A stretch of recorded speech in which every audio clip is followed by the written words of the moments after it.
Last year, Neville gave 2 talks to the Royal College of Psychiatrists conference on the Gold Coast on the topic of working with patients with psychosis. Following these talks, a group of interested psychotherapists was formed in Sydney, and we felt that there might be sufficient interest in Sydney for Neville to give these talks again here for those of us who missed them.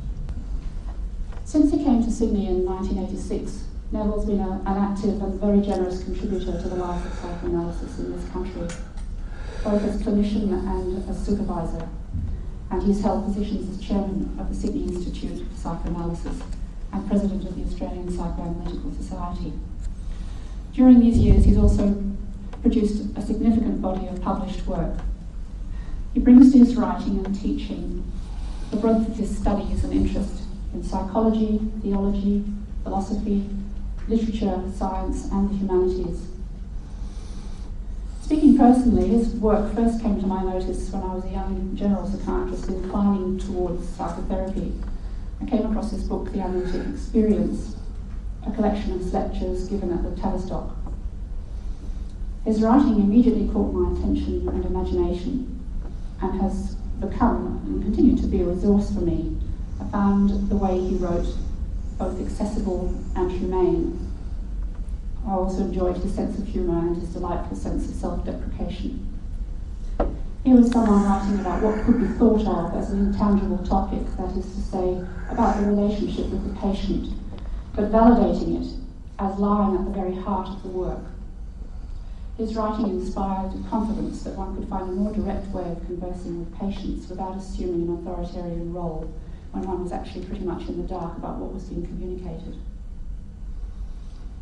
I think his qualities as a seeker of understanding have probably led him naturally to an attempt to understand those misunderstood of patients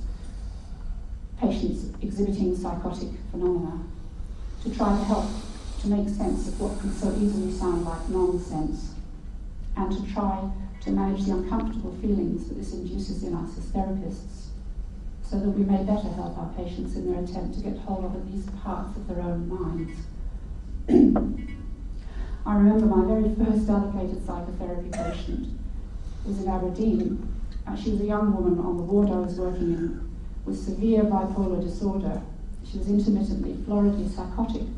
I had no idea what I was being asked to undertake. And of course today in my comfortable private practice I'd run a mile from trying to engage with anybody with such a condition. And yet looking back, I had excellent and steadfast supervision from a staff psychoanalyst, and we struggled along for many months. I still have a painting that she gave me when I was posted to my next hospital, and the note that she gave me to the effect that it wasn't the solution to her problems that had mattered to her so much as our attempt to struggle with them together.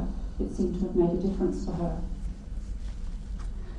Judging by your presence here, there are others interested in thinking about the importance and challenge of working with patients who have psychotic phenomena, and I'm very pleased to hand over to Neville now for him to share his thoughts